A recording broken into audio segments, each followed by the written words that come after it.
नमस्कार, आप देख रहे हैं टीएफडी इंडिया। मैं हूं आपके साथ लकी कुमारी। बिहार विधानसभा चुनाव में बीजेपी और जेडीयू बराबर सीट पर लड़ेगी। उमेश कुशवाहा का बड़ा दावा।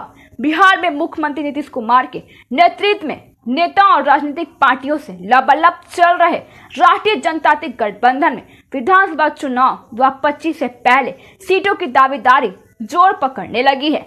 गठबंधन की दूसरी बड़ी पार्टी जनता दल यूनाइटेड के प्रदेश अध्यक्ष उमेश कुशवाहा ने दावा कर दिया है कि 2025 के विधानसभा चुनाव में जेडीयू और बीजेपी एक बराबर सीट पर लड़ेगी।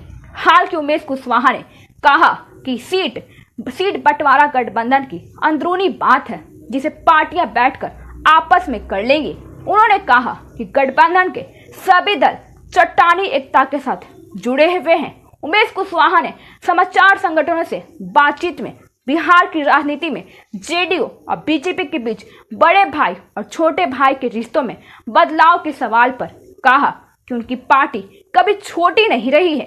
उन्होंने सफाई दी है 2019 के चुनाव में जेडीयू और बीजेपी 17 सीटों पर लड़ी थी, लेकिन जदयू किसानगंज हार गई है। 2024 के चुनाव में जीताराम मांझी आ गए, उपेंद्र कुशवाहा आ गए तो एक सीट कम लड़े। उन्होंने सीटों को लेकर सहयोगी दलों के नेताओं के दावे पर कहा कि दावा क्या है, आपस में तालमेल से सीट बंटवारा कर लेंगे। उन्होंने कहा कि इतना जरूर है कि एनडीए का प्रदर्शन बेहतर होगा और कुशवाहा ने याद दिलाया है कि जेडीयू के नेता नीतीश कुमार ने कहा था कि 2025 में 225 सीट पार होंगे। उमेश कुशवाहा ने बिहार में लोकसभा चुनाव के नतीजों का जिक्र करते हुए कहा कि यह परिणाम नीतीश कुमार की देन है।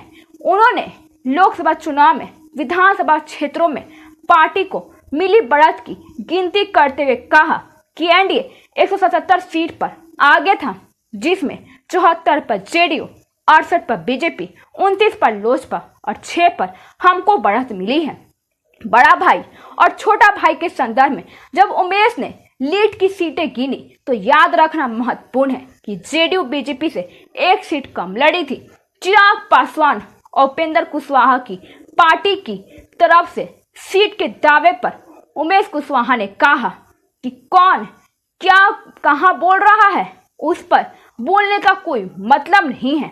जब गठबंधन इस पर बात होगी तब बात करेंगे। बताता चले कि कुछ दिन पहले ही राष्ट्रीय लोक मोर्चा के अध्यक्ष उपेंद्र कुशवाहा ने कहा था कि लोकसभा और विधानसभा चुनाव में सीट शेयरिंग फॉर्मूला अलग अलग होता है। उन्होंने कहा था कि लोकसभा चुनाव के फॉर्मूले से नुकसान हुआ है, इसलिए इसमें आगे सुधार होगा। प्रशांत किशोर ने बिहार में कर दिया खेला। बीजेपी, जेडीयू और आरजेडी के लिए बड़ी खड़ी हुई मुसीबत। अगले साल होने वाले बिहार विधानसभा चुनाव में अपना सिक्का आजमाने उतरे चुनावी रणनीतिकार और जन स्वराज पार्टी अध्यक्ष प्रशांत किशोर नए ऐलान कर रहे हैं। सत्ता में आने के 1 घंटे के अंदर बिहार में शराबबंदी से प्रतिबंध हटाने का ऐलान करने वाले जन स्वराज पार्टी अध्यक्ष ने एक नया घोषणा कर दिया है और बीजेपी, जेडीयू और आरजेडी के लिए मुसीबत खड़ी कर दी है। यह ऐलान जन स्वराज के संविधान से जुड़ा हुआ है। पीके ने ऐलान किया है कि जन स्वराज देश की पहली पार्टी होगी जो अपने संविधान में राइट टू रिकॉल यानी चुने हुए प्रतिनिधि को वापस बुलाने का प्रावधान जोड़ेगी। बुधवार 18 सितंबर को जन स्वराज की ओर से बयान जारी किया गया है और बता दें कि पार्टी के गठन से पहले प्रशांत किशोर अपनी पद यात्रा और विभिन्न बैठकों के माध्यम से जनता के सामने जन स्वराज पार्टी की रूपरेखा पर चर्चा कर रहे हैं। इसी बीच बड़ी बात कही है कि दरअसल पार्टी के गठन से पहले प्रशांत किशोर अपनी पद यात्रा और विभिन्न बैठकों के माध्यम से जनता के सामने जन स्वराज पार्टी की रूपरेखा पर चर्चा कर रहे हैं। साथ ही वे ये भी बता रहे हैं कि जन स्वराज किस तरह से अन्य राजनीतिक दलों से अलग और बेहतर विकल्प होगा। ऐसे में प्रशांत किशोर ने स्पष्ट कर दिया है कि जन स्वराज और अपने संविधान में यह प्रावधान जोड़ रहा है कि जिससे मतदाता अपने चुने हुए प्रतिनिधियों को उनके कार्यकाल के आधे समय यानी 2.5 वर्ष के बाद हटाने का अधिकार रख सकेगी। बता दें कि 15 सितंबर को प्रशांत किशोर ने बिहार की सत्ता में आने के 1 घंटे के अंदर बिहार में शराबबंदी से प्रतिबंध हटाने का ऐलान किया था। मीडिया से बात करते हुए जन स्वराज की पार्टी के संस्थापक प्रशांत किशोर ने कहा था कि उनकी पार्टी अपनी सरकार बनाने के 1 घंटे के भीतर शराबबंदी को समाप्त कर देगी। प्रशांत किशोर ने कहा कि शराबबंदी के कारण अवैध घरेलू शराब वितरण बढ़ गया है और राज्य को 20,000 करोड़ रुपए के संभावित उत्पाद शुल्क राजस्व से वंचित कर दिया है।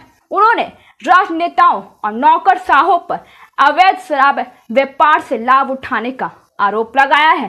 प्रशांत किशोर ने कहा कि शराबबंदी का फैसला नीतीश कुमार की तरफ से एक ढकोसला है। प्रशांत किशोर ने मौजूदा शराबबंदी की आलोचना की और दावा किया कि यह अप्रभावी साबित हुई है। उन्होंने कहा कि शराबबंदी के कारण अवैध घरेलू शराब वितरण बढ़ गया है और राज्य को 20,000 करोड़ रुपए को संभावित उत्पाद शुल्क राशि से वंचित कर दिया है। उन्होंने राजनेताओं और नौकरशाहों पर भी अवैध शराब व्यापार से लाभ उठाने का आरोप लगाया है। किशोर ने यह भी कहा कि वे काबिलियत की राजनीति में विश्वास रखते हैं और शराबबंदी पर बोलने से नहीं हिचकिचाएंगे। 20 चुनाव में 40 मुस्लिम लीग कैंडिडेट उतारेगी जन स्वराज। हाल ही में प्रशांत किशोर ने मंच से ऐलान किया था कि उनकी पार्टी अगले साल होने वाले बिहार विधानसभा चुनाव में कम से कम 40 मुसलमान उम्मीदवारों को टिकट देगी। धन्यवाद। आगे की जानकारी के लिए देखते रहिए TFD इंडिया।